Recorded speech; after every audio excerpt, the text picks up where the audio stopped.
C'était une journée grise où la pluie tambourinait doucement sur les carreaux de la vieille maison de grand-mère. Cléo, une fillette aux boucles dorées et aux yeux pétillants de malice, s'ennuyait terriblement. Sa grand-mère, plongée dans la préparation d'une tarte, lui avait conseillé d'explorer le grenier pour y trouver des trésors oubliés. Le grenier, avec son odeur de bois ancien et de poussière, était un endroit fascinant. La lumière de l'après-midi passait à travers une petite lucarne, projetant des rayons dorés sur des piles de vieux livres, des coffres mystérieux et des toiles d'araignées scintillantes. Le cœur battant d'excitation, Cléo souleva des draps blancs qui recouvraient des meubles endormis. Elle imaginait des histoires fantastiques à chaque objet qu'elle touchait. C'est alors qu'elle le vit. Un grand miroir ancien, appuyé contre le mur, légèrement incliné, comme s'il l'attendait. Le cadre en bois doré était orné de motifs de feuilles et de fleurs qui semblaient presque vivantes. Cléo s'approcha à pas feutrés, intriguée par le reflet étrange qu'il lui renvoyait. Ce n'était pas un miroir ordinaire. Son image bougeait, mais pas comme elle le faisait. Elle leva la main et son reflet leva l'autre main, comme pour l'inviter à entrer. Un frisson d'émerveillement et de peur courut le long de son dos. Elle murmura : « C'est toi ? Moi ?» La curiosité l'emporta sur la crainte. Elle tendit doucement la main vers la surface brillante. À l'instant où ses doigts touchèrent le verre, une onde lumineuse la parcourut. Une sensation étrange l'envahit, comme si le sol disparaissait sous ses pieds. Cléo ferma les yeux. Quand elle les rouvrit, tout avait changé. Elle se tenait dans un monde lumineux mais étrange. Là-bas, un chat aboyait et un poisson passait tranquillement en volant au-dessus de sa tête. Cléo écarquilla les yeux. « Où suis-je » murmura-t-elle, émerveillée. Cléo avançait prudemment dans ce monde renversé, les sens en éveil. Chaque pas résonnait sur un sol brillant comme du verre, mais doux comme de la mousse. Autour d'elle, tout semblait vivant. Les fleurs fredonnaient une mélodie légère et les arbres dansaient au rythme d'un vent invisible. L'air était rempli d'une odeur sucrée comme du miel, mêlée à une pointe de menthe fraîche. Pourtant, malgré cette beauté étrange, Cléo sentait un nœud de crainte grandir dans son ventre. Soudain, un bruit de pas résonna derrière elle. Pas tout à fait normaux.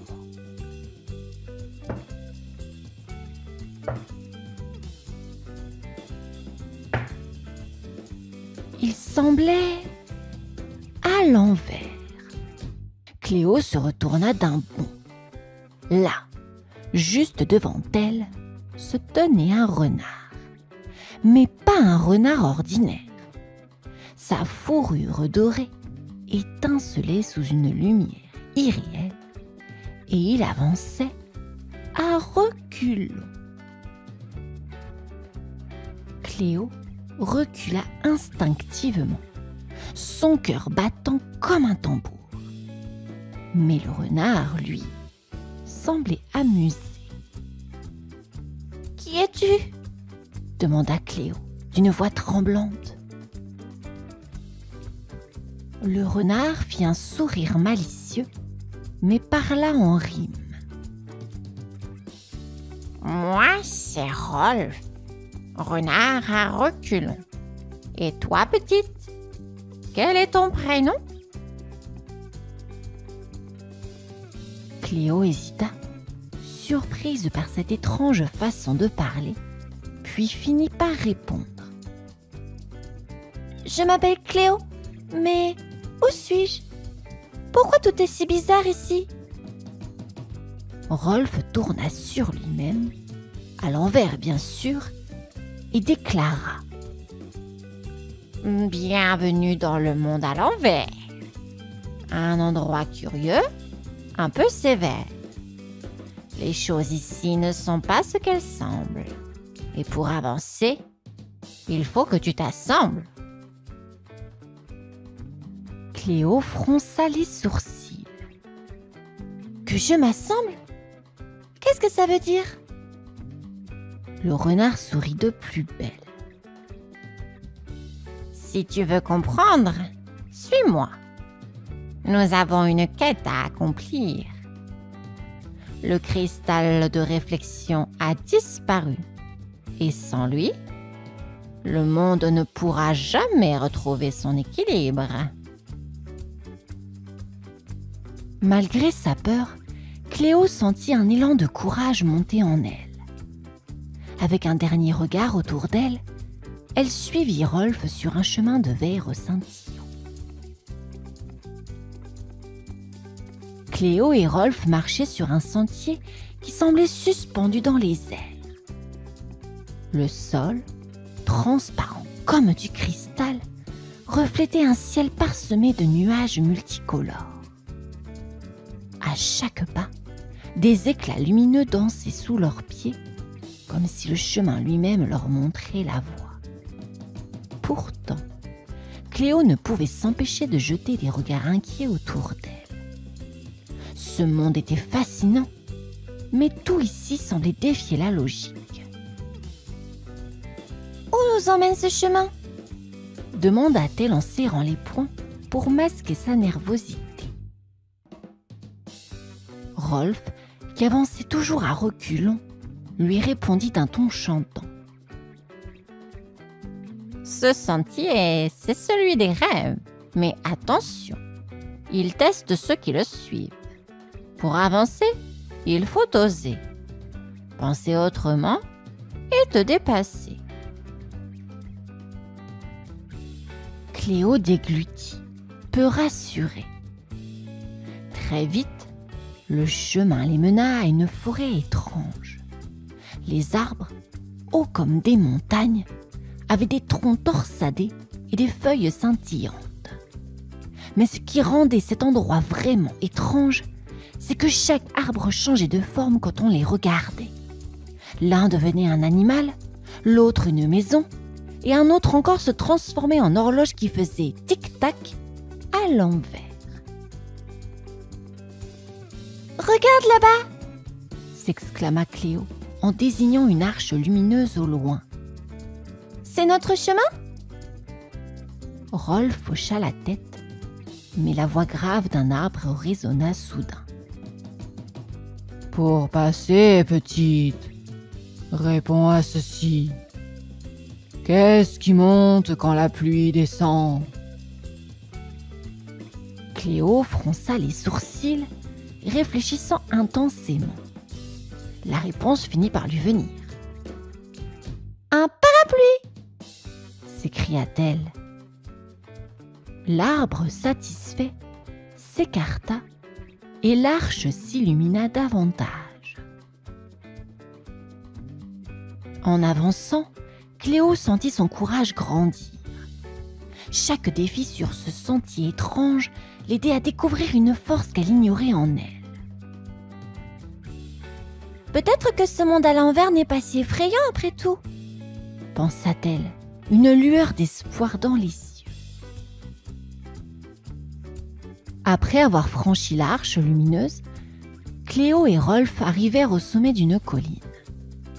En bas, une vallée s'étendait, brillante comme un miroir infini. Chaque surface, des rochers aux rivières, renvoyait des reflets éclatants. Mais ces reflets n'étaient pas normaux. Quand Cléo s'approcha, elle se vit elle-même, mais différente. Dans l'eau miroitante, son image souriait avec confiance, une lumière dans les yeux. Pourtant, Cléo se sentait encore pleine de doutes. « Qu'est-ce que c'est que cet endroit ?» murmura-t-elle en regardant autour d'elle. Rolf, marchant doucement à reculons, répondit. « Bienvenue dans la vallée des reflets. Ici, on voit plus que ce que l'on est. Pour avancer, il faut écouter ton cœur et affronter ce qui te fait peur. » Cléo sentit un frisson parcourir son corps. Chaque reflet semblait murmurer des vérités cachées. Elle vit un rocher qui brillait étrangement. Quand elle s'en approcha, elle fut projetée dans une scène de son passé. Elle se revit à l'école, hésitant à lever la main pour répondre à une question, de peur de se tromper. Une sensation de tristesse l'envahit. « Pourquoi me montre-t-on ça ?» demanda-t-elle, une larme roulant sur sa joue. Rolf posa une patte douce sur son épaule. « Ces reflets ne mentent jamais. Ils montrent ce que tu es, ce que tu caches. Mais surtout, ils te rappellent ce que tu peux devenir. » Inspirée par ces mots, Cléo regarda son reflet dans l'eau. Elle vit une version d'elle-même pleine de courage, prête à affronter le monde. Cette image lui donna la force de continuer. En avançant, elle trouva une petite pierre scintillante, presque cachée dans l'herbe. Rolf sourit. « Un indice, petit ami. Nous sommes proches du cristal. Mais n'oublie pas, seule la vérité de ton cœur peut le réveiller. » Le duo quitta la vallée, Cléo se sentant plus forte, prête pour les défis à venir. Le chemin les mena jusqu'à une montagne immense dont le sommet disparaissait dans des nuages dorés. Autour d'eux, le silence était étrange, presque lourd. Cléo sentait son cœur battre plus fort. Elle serra la petite pierre scintillante trouvée dans la vallée des reflets. « Rolf, pourquoi ai-je si peur ?» murmura-t-elle. Le renard, qui marchait toujours à reculons, répondit doucement. « Chaque sommet cache un défi, petit ami, mais c'est ton cœur qui te guidera ici. » Ils atteignirent enfin une porte gigantesque taillée dans la roche, ornée de gravures étranges. Au centre, une inscription brillait faiblement. Pour restaurer l'équilibre, regarde avec honnêteté. Cléo posa la main sur la porte. Elle s'ouvrit lentement dans un grondement sourd, révélant une salle immense, tout en miroir. Partout où elle regardait, elle voyait son reflet. Mais ces images ne faisaient pas que la montrer. Elles bougeaient différemment, parfois souriantes, parfois pleurant, parfois tournant le dos. Ces reflets étaient ses émotions, ses forces et ses faiblesses, exposées comme jamais. « Que dois-je faire ?» demanda Cléo, le souffle court. Soudain, une ombre apparut. Elle avait sa silhouette, mais ses traits étaient flous. L'ombre s'avança doucement et parla d'une voix profonde. « Tu veux restaurer l'équilibre ? Alors montre-moi qui tu es vraiment. » Cléo comprit que cette ombre n'était pas une ennemie, mais une part d'elle-même. Elle inspira profondément et fit un pas en avant. « Je suis Cléo. Parfois j'ai peur, parfois je doute. Mais je suis aussi courageuse, curieuse et prête à apprendre. Je ne suis pas parfaite, mais je veux avancer. » À ces mots, l'ombre sourit et tendit une main vers elle. Cléo la prit sans hésiter. Un éclat lumineux emplit la salle et le cristal de réflexion apparut, brillant comme 1000 étoiles.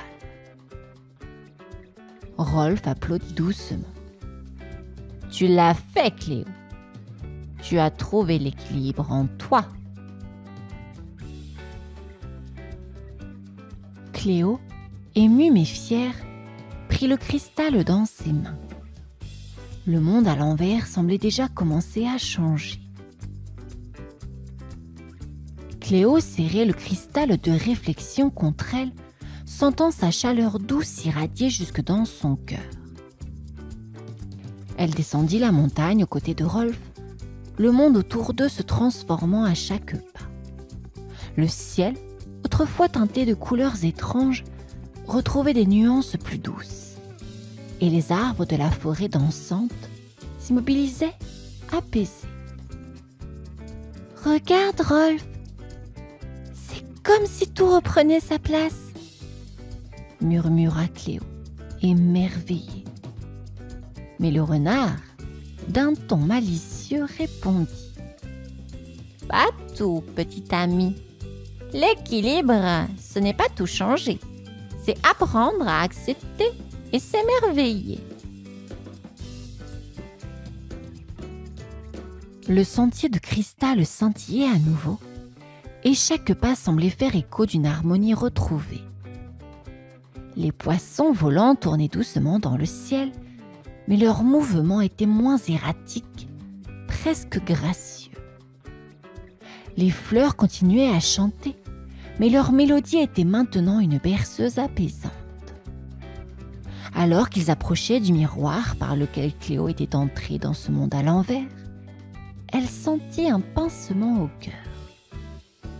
« Est-ce que je dois vraiment partir ?» demanda-t-elle, la voix tremblante. Rolf, pour une fois, cessa de marcher à reculons et la regarda droit dans les yeux. « Ce monde, Cléo, fait maintenant partie de toi. Chaque fois que tu douteras ou que tu chercheras, souviens-toi de ce que tu as appris ici. La force est en toi, même dans tes différences. » Cléo hocha la tête, les yeux brillants de gratitude. Elle posa doucement le cristal sur un piédestal près du miroir, où il se mit à briller d'une lumière éclatante. La surface du miroir s'anima alors, et elle vit son monde de l'autre côté. Le grenier de grand-mère, baigné dans la lumière dorée du crépuscule. Avant de traverser, elle se tourna une dernière fois vers Rolf. « Merci pour tout. Je n'oublierai jamais ce voyage. » Avec un sourire, Cléo franchit le miroir. De retour dans le grenier, elle se sentit différente, plus forte, plus confiante. Le miroir était redevenu un simple objet, mais en elle, le monde à l'envers vivrait toujours, comme un rappel que l'équilibre vient d'accepter qui l'on est.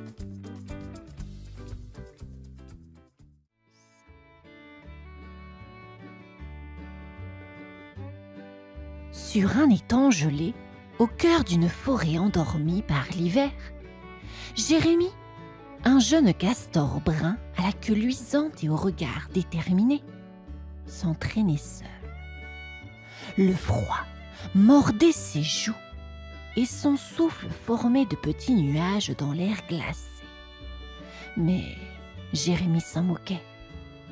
Son bâton de hockey glissait avec précision, frappant la rondelle qui filait droit vers une cage de fortune faite de branches et de pierres. Clac! La rondelle atteignit sa cible. Un sourire fier illumina le visage du castor. Autour de lui, tout semblait figé.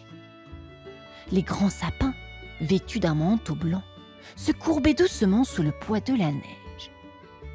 Le silence n'était troublé que par le grincement léger de la glace sous ses patins et le croassement lointain d'une corneille. Ce décor paisible était le royaume de Jérémie, un royaume où il n'avait besoin de personne. Pourtant, malgré son talent, une petite voix en lui murmurait parfois.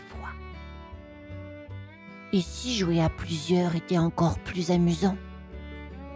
Mais Jérémie balaya vite cette pensée.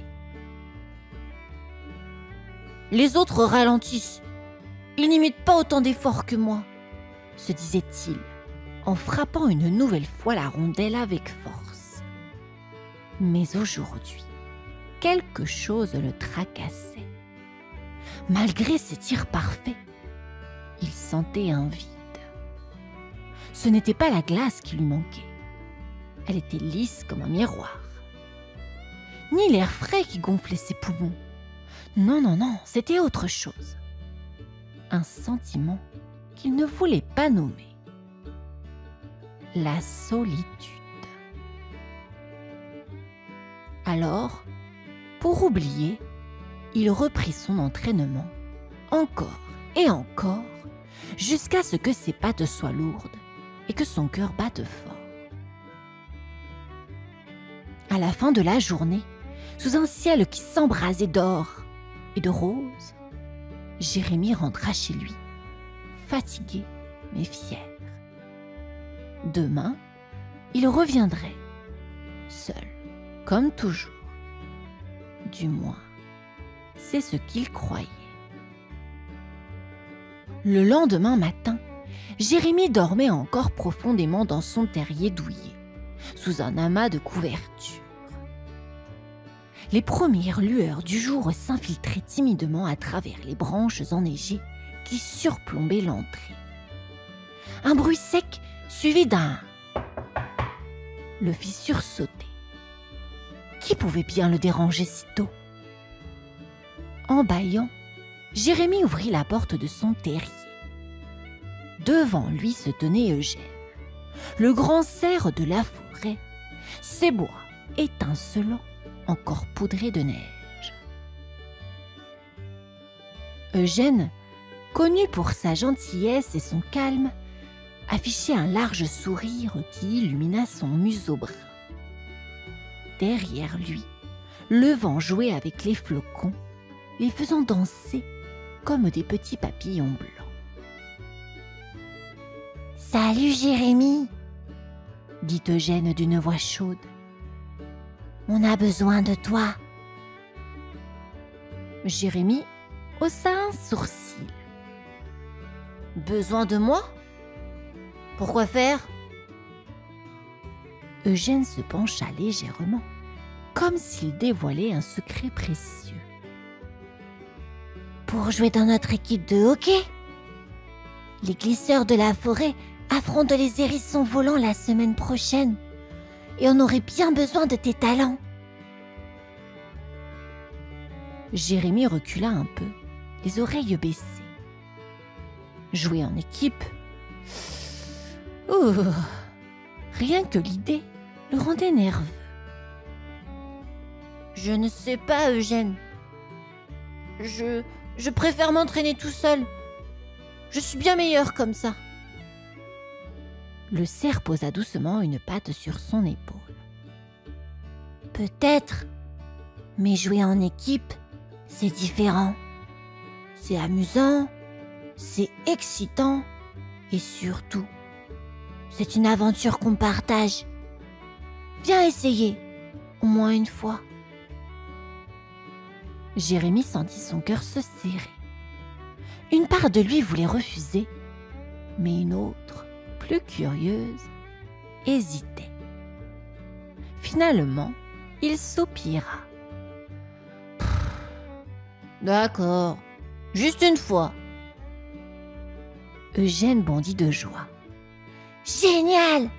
On t'attend demain sur la glace. Tu vas voir, ce sera magique. » Le lendemain, l'étang gelé bourdonnait d'animation. Les glisseurs de la forêt étaient déjà là, équipés de leurs patins et de leurs bâtons. Eugène, le cerf majestueux, donnait des consignes à haute voix, tandis que Charmine la renarde, vive et malicieuse, s'échauffait en dribblant avec la rondelle. Plus loin, Max le blaireau riait de bon cœur en se préparant à garder les buts. Quand Jérémie arriva, son cœur battait la chamade. Il n'était pas habitué à tant de monde.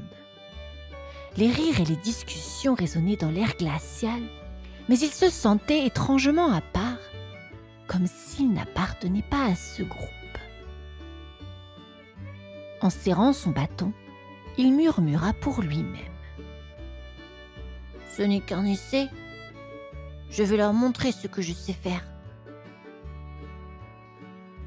Le coup d'envoi fut donné. Jérémie bondit sur la glace, rapide et précis, évitant ses adversaires avec une aisance impressionnante. Mais quand il atteignit les buts, il ne vit pas Charmine qui attendait seule sur le côté. Au lieu de lui passer la rondelle, il tira de toutes ses forces. Cling! La rondelle rebondit sur le poteau. Charmine fronça les sourcils. « Jérémie !» cria-t-elle. « Pourquoi tu ne m'as pas passé la rondelle? J'étais libre! Je pouvais marquer !»« Je pouvais marquer !» répondit-il en haussant les épaules, frustré de son échec. Plus le match avançait, plus les tensions montaient. Jérémie continuait de jouer seul, ignorant les appels de ses coéquipiers. La renarde finit par soupirer, déçue. Ah, « Si tu ne veux pas jouer avec nous, pourquoi es-tu ici ?» Ces mots frappèrent Jérémie comme une gifle. Il baissa les yeux, confus. La joie qu'il ressentait d'habitude en jouant semblait lui échapper. Alors que le match se terminait sur une défaite amère, le jeune castor commençait à se demander s'il n'avait pas fait une fausse route. Le soir, Jérémie resta longtemps assis près de l'étang gelé. La lumière argentée de la lune caressait la glace et les étoiles scintillaient comme des petits diamants dans le ciel noir. Pourtant, ce paysage, habituellement apaisant, n'arrivait pas à calmer le tumulte de son cœur. Les mots de Charmine résonnaient encore dans sa tête. « Pourquoi es-tu ici ?»« Peut-être qu'elle a raison, » murmura-t-il, les yeux fixés sur son reflet dans la glace. Il y voyait un castor talentueux, mais aussi un castor seul, incapable de faire confiance aux autres. Le lendemain, alors qu'il hésitait à retourner s'entraîner avec l'équipe, Eugène frappa doucement à la porte de son terrier. Le grand cerf, toujours calme et patient, lui tendit une tasse fumante de tisane au miel. « Viens marcher avec moi, Jérémie. J'ai quelque chose à te montrer. » Curieux, le jeune castor suivit son capitaine à travers la forêt silencieuse. Ils arrivèrent dans une clairière où des oiseaux construisaient un nid. Jérémie observa, fasciné, comment les oiseaux travaillaient ensemble. L'un apportait des brindilles, un autre des plumes, et un troisième ajustait délicatement le tout. Chaque oiseau avait un rôle, et leur collaboration donnait naissance à une œuvre solide et harmonieuse. « Tu vois, Jérémie, dit Eugène, sa voix douce brisant le silence. « Parfois, on peut accomplir beaucoup seul, mais avec les autres, on peut faire quelque chose d'encore plus grand. » Ces mots firent naître une chaleur dans le cœur du castor. Il repensa à tous les moments où il avait ignoré ses coéquipiers, à la déception dans les yeux de Charmine et au rire qu'il avait entendu sur la glace. Cette nuit-là, Jérémie prit une décision. S'il voulait vraiment faire partie de l'équipe, il devait apprendre à jouer pour eux et non juste pour lui. Le jour du grand match était enfin arrivé. Les temps, si calmes d'habitude, bouillonnaient d'effervescence. Les spectateurs, une joyeuse assemblée d'animaux de la forêt, s'étaient rassemblés pour encourager les glisseurs de la forêt et leurs rivaux, les hérissons volants. Les chouettes ululaient, les écureuils applaudissaient avec leurs petites pattes, et un groupe de grenouilles battait un rythme joyeux sur des rondins. Enfin, Jérémie enfila son maillot, le cœur battant à tout rompre. Cette fois, il n'était pas nerveux parce qu'il devait prouver quelque chose. Il voulait simplement être là pour son équipe. Il croisa le regard de Charmine qui lui lança un sourire encourageant. « Prêt à jouer ensemble ?» demanda-t-elle. Jérémie hocha la tête, déterminé. Le sifflet retentit et le match commença. Les hérissons volants étaient redoutables, rapides et bien coordonnés. Dès les premières minutes, ils marquèrent un but. Eugène, toujours aussi confiant, cria pour motiver son équipe. « On reste ensemble! On peut y arriver !» Jérémie se concentra. Il glissa sur la glace avec agilité, cherchant les meilleurs moments pour passer la rondelle. Lors d'une contre-attaque, il vit Charmine courir vers le but adverse, les yeux rivés sur lui. Cette fois, il n'hésita pas. Avec un geste précis, il lui passa la rondelle. Charmine la réceptionna parfaitement et d'un tir puissant, égalisa le score. Le public exulta de joie. Jérémie sentit une vague de chaleur et de fierté l'envahir. C'était différent de ses victoires en solo. Il partageait ce moment avec ses amis et cela le rendait encore plus spécial. Dans les dernières minutes, Eugène fit signe à Jérémie de se positionner près du but adverse. Avec une passe millimétrée, la rondelle arriva jusqu'au castor qui tira de toutes ses forces. Clang! La rondelle entra dans le filet. Les glisseurs de la forêt avaient gagné grâce à un travail d'équipe inoubliable. Le match terminé, les temps gelés vibraient encore de l'excitation de la victoire. Les glisseurs de la forêt sautaient de joie, leur rire résonnant comme une douce mélodie dans l'air glacé. Les spectateurs applaudissaient sans relâche, et certains tapaient même des pieds sur la glace en signe d'approbation. Jérémie, au centre de cette célébration, avait du mal à contenir son émotion. Charmine la renarde s'approcha de lui, les joues encore rougies par l'effort. « Alors, qu'est-ce que ça fait de gagner avec nous ?» demanda-t-elle en lui tendant la patte. Jérémie sourit timidement et la serra. « C'est incroyable.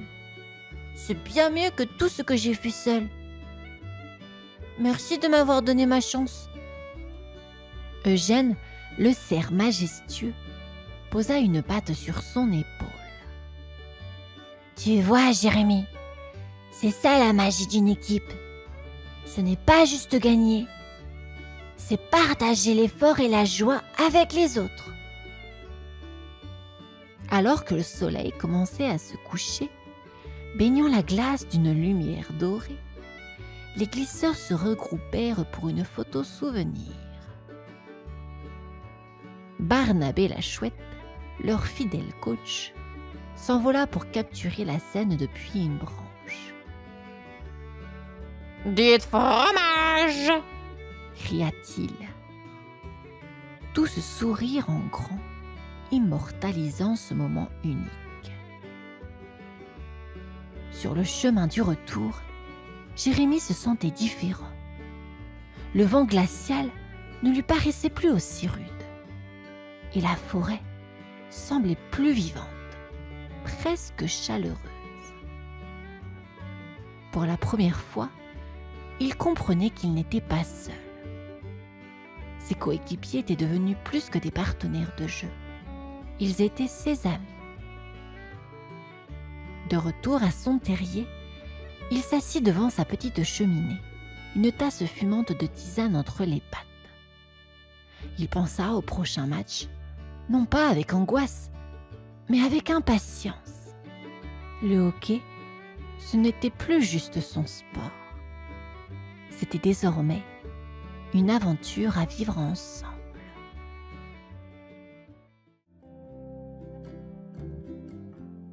C'était une matinée comme Lola les aimait. Le soleil brillait doucement, peignant le ciel d'un bleu éclatant. Dans le jardin, l'herbe fraîchement coupée sentait bon et les oiseaux s'agitaient joyeusement dans les branches du vieux cerisier.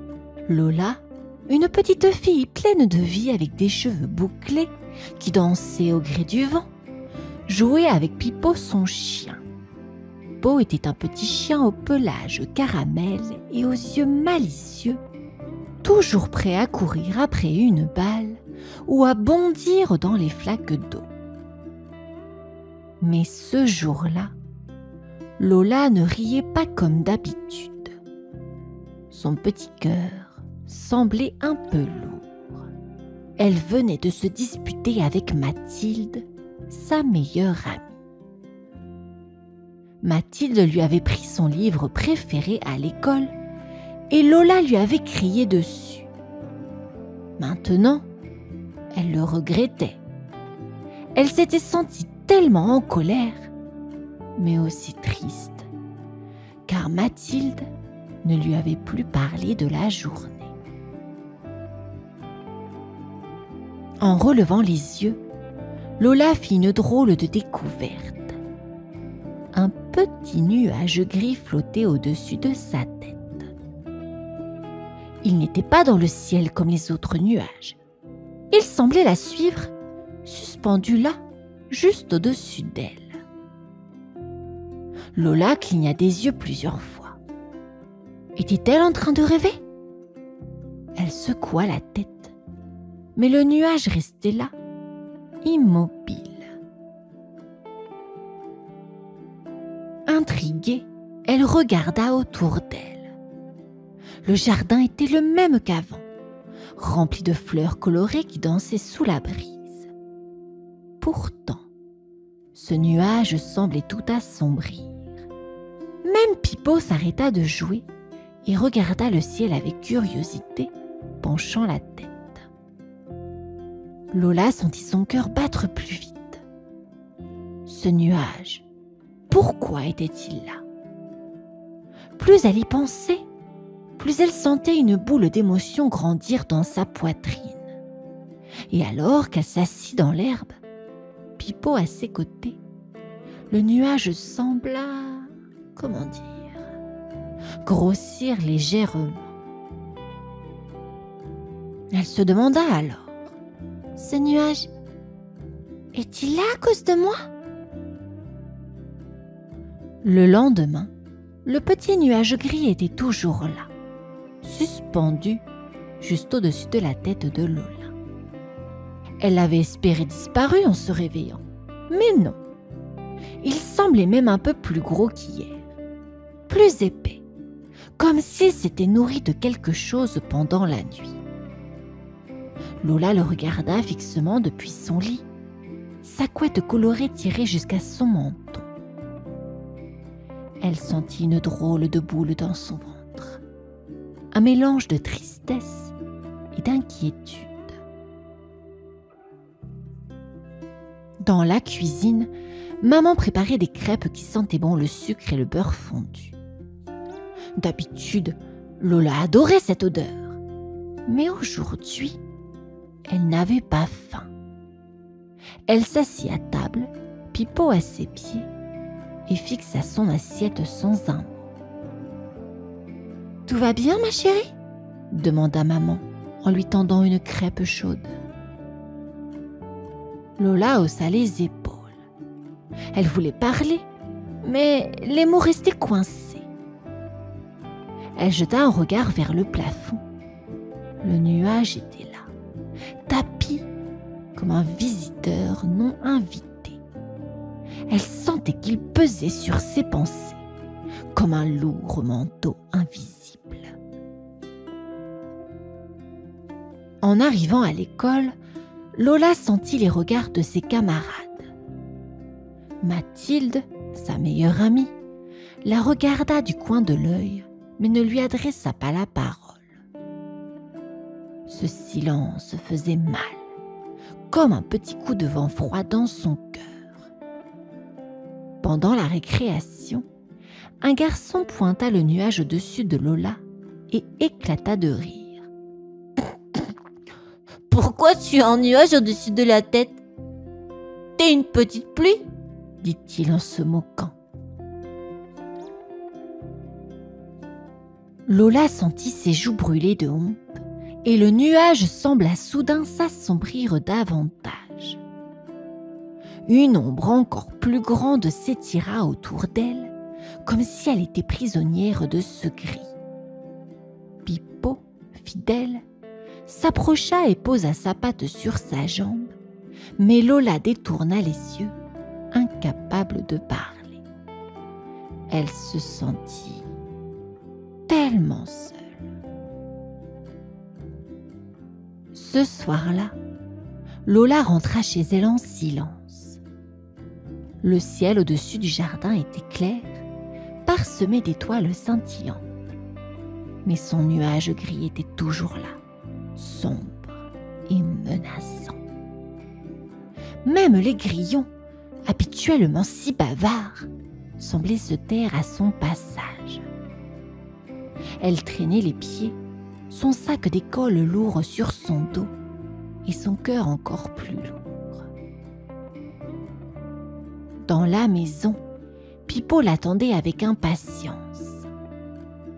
En la voyant, il sauta joyeusement, agitant sa queue comme s'il voulait chasser sa tristesse. Lola esquissa un faible sourire, puis posa son sac dans un coin. Elle s'assit sur le tapis moelleux du salon et Pipo s'installa près d'elle, la tête posée sur ses genoux. Le petit chien semblait deviner que quelque chose n'allait pas. « Tu sais, Pipo » murmura Lola, brisant le silence. « Je ne sais pas comment faire pour que ce nuage parte. » Elle passa doucement sa main dans la fourrure chaude de Pipo et ses yeux se remplirent de larmes. D'un geste tendre, le chien lui lécha la main. Lola sentit une petite chaleur dans son cœur, comme si ce simple geste voulait dire « Je suis là, ne t'inquiète pas ». Alors, Lola commença à parler. Elle raconta tout. La dispute avec Mathilde, sa tristesse et cette honte qui l'avait suivie toute la journée. Au fur et à mesure qu'elle parlait, elle sentit une étrange légèreté, comme si quelque chose s'échappait d'elle. Elle leva les yeux vers son nuage. Était-ce possible ? Il semblait plus petit, un tout petit peu, mais assez pour qu'elle le remarque. Intriguée, Lola caressa Pipo, qui la regardait avec ses yeux doux et pleins de confiance. « Tu crois que c'est ça, Pipo ? Si je parle, il devient plus petit. demanda-t-elle à mi-voix.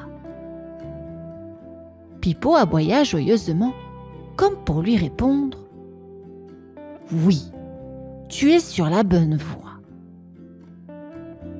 Pour la première fois depuis des jours, Lola sentit une petite étincelle d'espoir.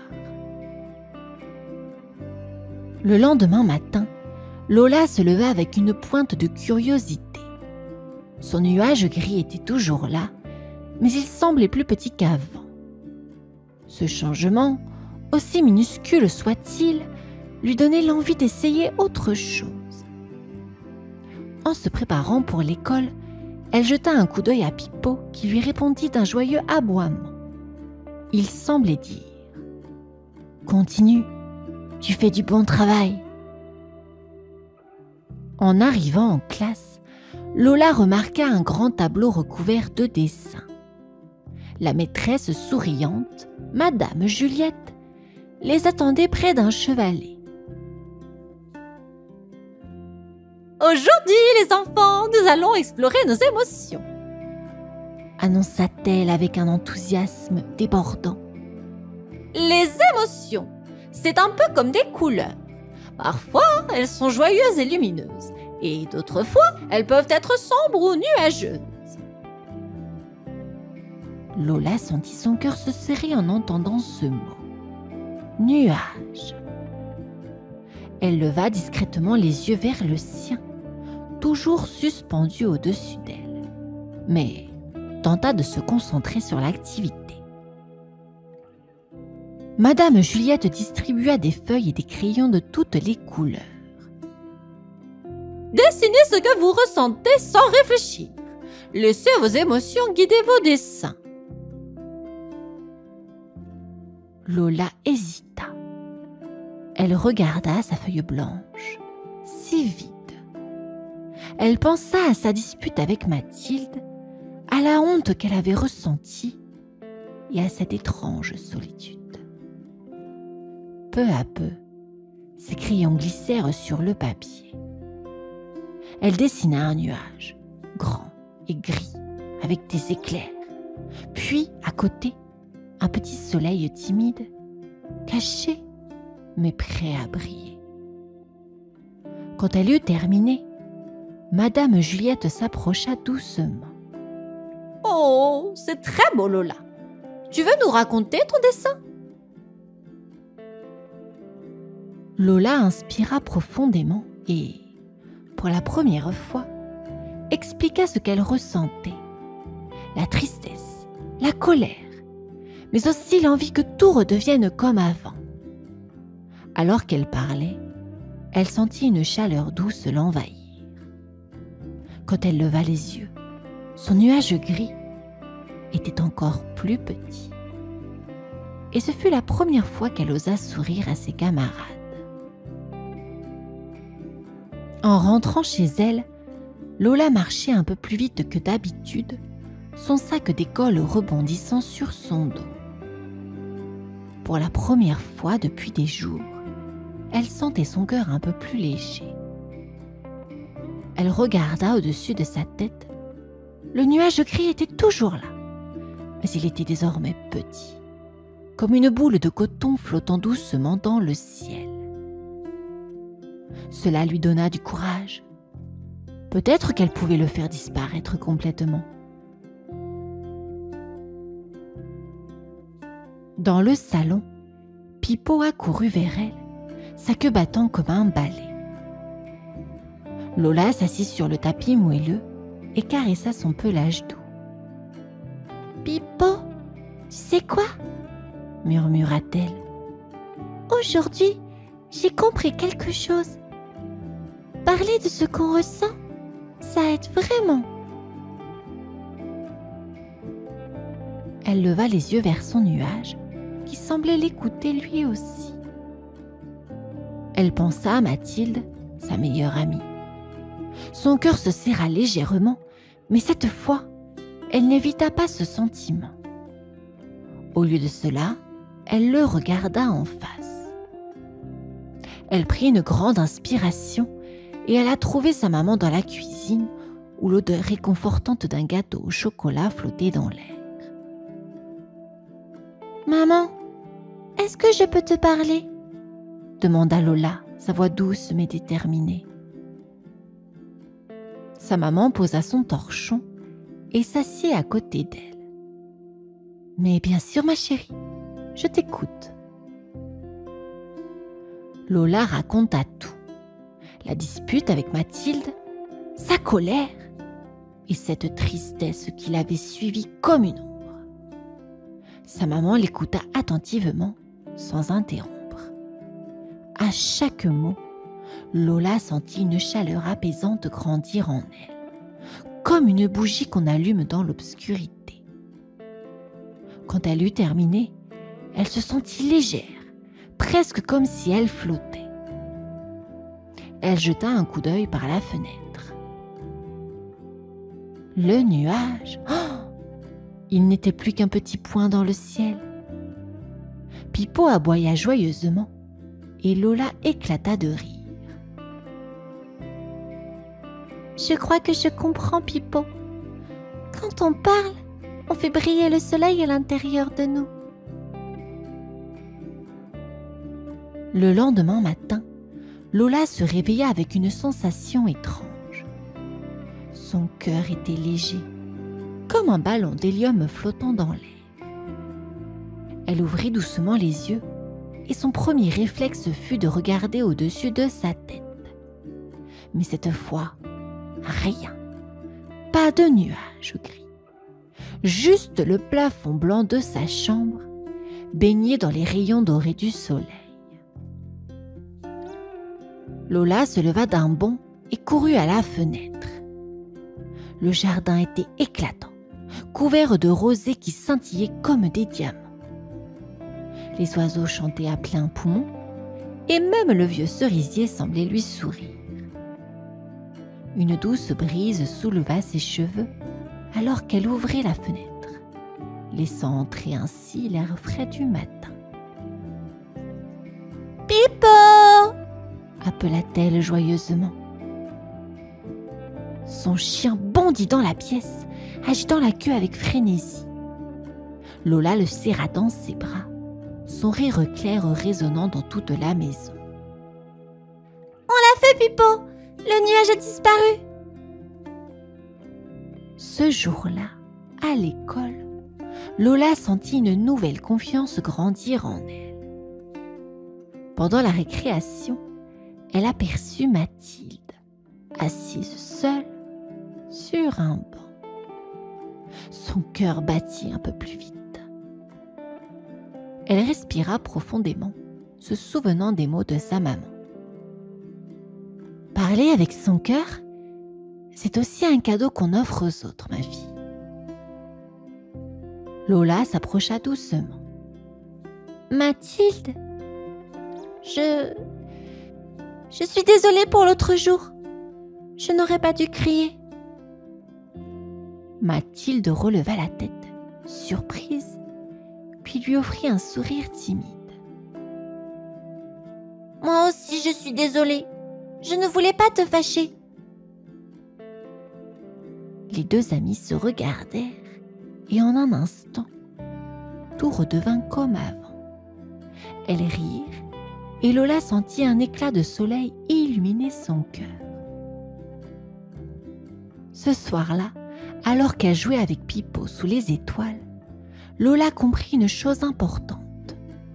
Les nuages gris peuvent toujours revenir, mais maintenant, elle savait comment les dissiper.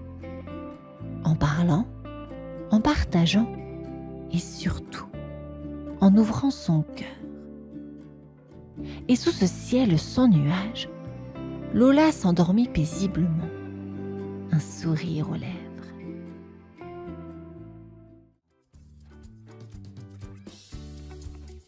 Dans la grande forêt tropicale, là où les arbres touchent presque le ciel, vivait un jeune kinkajou nommé Oscar. Son nid douillet était niché dans un creux d'arbre, entouré de feuilles larges comme des parapluies. La forêt, la nuit, était une symphonie vivante. Le cri lointain d'un singe hurleur le chuchotement des feuilles dans la brise tiède et le chant cristallin d'une rivière qui serpentait au loin. Mais pour Oscar, ces sons n'étaient pas apaisants. Ils semblaient effrayants, comme des murmures de monstres cachés dans les ombres. Chaque soir, dès que le soleil disparaissait derrière l'horizon et que la lumière dorée laissait place à un bleu profond, une boule de peur s'installait dans son ventre. Ce soir-là, Oscar était blotti dans son nid, ses petites pattes serrant une liane comme si elles pouvaient le protéger. Ses grands yeux ronds scrutaient les ténèbres autour de lui. Des ombres dansaient sur les branches, projetées par la lumière de la lune. Était-ce une silhouette qui bougeait là-bas? Un prédateur? Un monstre? Le cœur d'Oscar battait si fort qu'il avait l'impression que la forêt entière pouvait l'entendre. Pourquoi la nuit est-elle si effrayante? Murmura-t-il tout bas, comme s'il avait peur que quelqu'un réponde. Ses parents lui avaient dit que la forêt était belle, même la nuit. Mais lui, il ne voyait que des dangers. Un bruissement soudain fit dresser ses oreilles. Une branche craqua au-dessus de lui. Oscar se recroquevilla davantage, tremblant de peur. Il serra ses yeux, espérant que tout ce... Il ferma ses yeux, espérant que tout cela n'était qu'un rêve. Mais non, la forêt était bien vivante. Et lui, tout seul dans son nid, se sentait minuscule face à cette immensité mystérieuse. Ce soir-là, Oscar fit une promesse. Il découvrirait ce que cachait l'obscurité. Oscar était toujours blotti dans son nid, le cœur battant, quand une petite lumière scintillante apparut soudainement dans l'obscurité. Elle dansait doucement, comme un minuscule soleil flottant. Oscar ouvrit un œil, intrigué malgré sa peur. Cette lumière ne ressemblait à rien d'effrayant. Au contraire, elle semblait joyeuse, presque vivante. Qui est là? Murmura Oscar d'une voix tremblante. La lumière s'approcha et Oscar put distinguer une minuscule créature lumineuse. Elle avait des ailes fines et délicates qui vibraient comme celles d'un colibri. C'était une luciole avec un sourire éclatant. « Salut, moi c'est Lila !» dit-elle, sa voix pétillante résonnant dans le silence de la nuit. Oscar, toujours méfiant, recula un peu. « Qu'est-ce que tu fais ici? La nuit est si effrayante. » Lila éclata de rire, un rire léger comme le souffle du vent.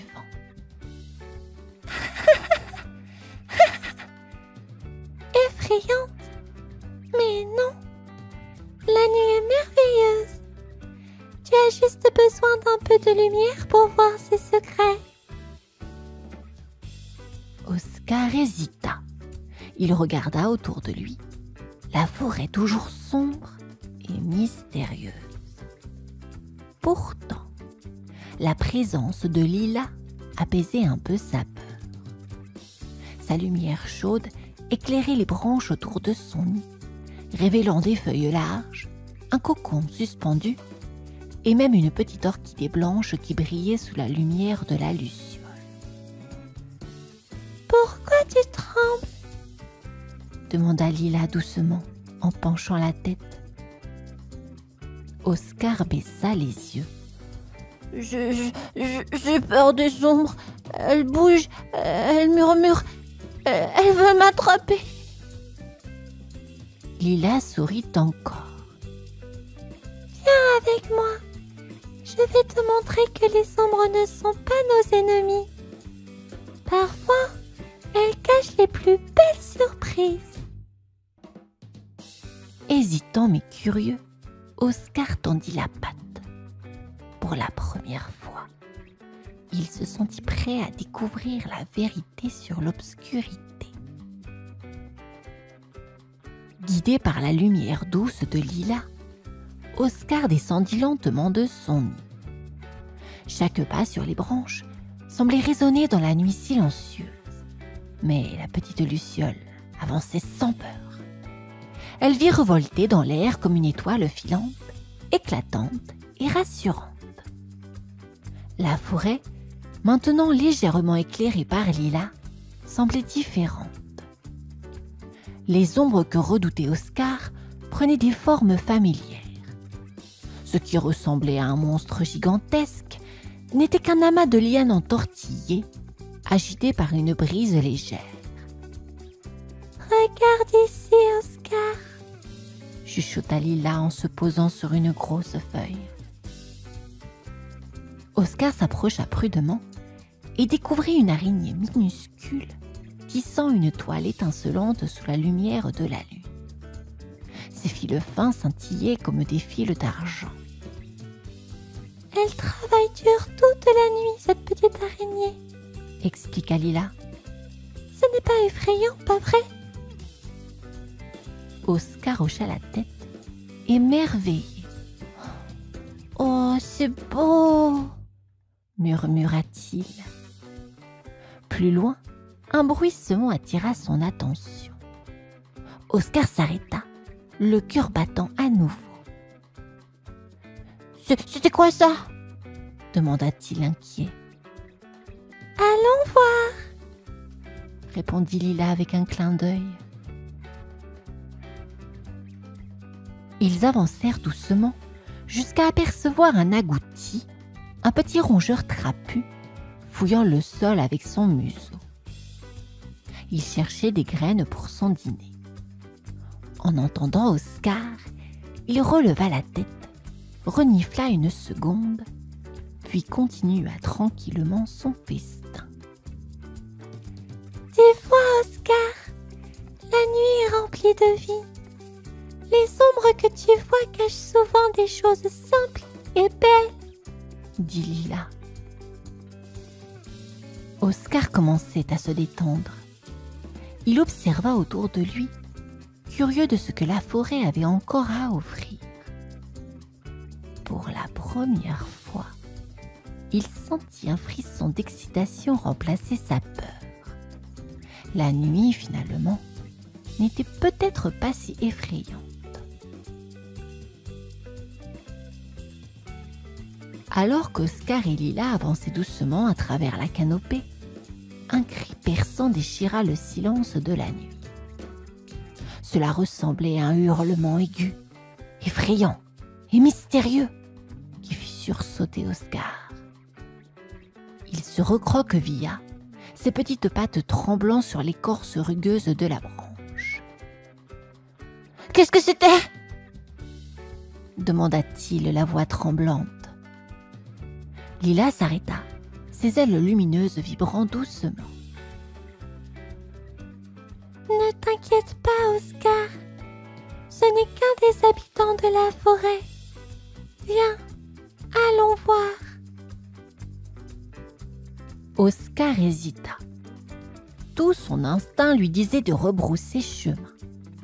Mais la chaleur rassurante de la lumière de Lila le convainquit d'avancer. Ensemble, ils descendirent plus bas dans la forêt, là où l'air était humide et parfumé de terre et de fleurs nocturnes. Le cri se répéta, plus proche cette fois. Oscar se figea, son cœur battant la chamade. Une ombre bougeait dans les feuillages. Puis, tout à coup, une petite tête verte émergea des feuilles. C'était une grenouille arboricole. Assise sur une branche, La grenouille gonflait sa gorge en un ballon lisse et luisant avant de produire un nouveau cri strident. Oscar, bouche bée, la regarda avec fascination.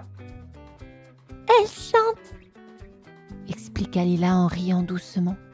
« C'est sa manière de parler avec les autres grenouilles. Elle n'a rien d'effrayant. » La grenouille les observa un moment avec ses grands yeux dorés, puis sauta vers une autre branche, disparaissant dans les ombres. Oscar poussa un soupir de soulagement, son cœur ralentissant enfin.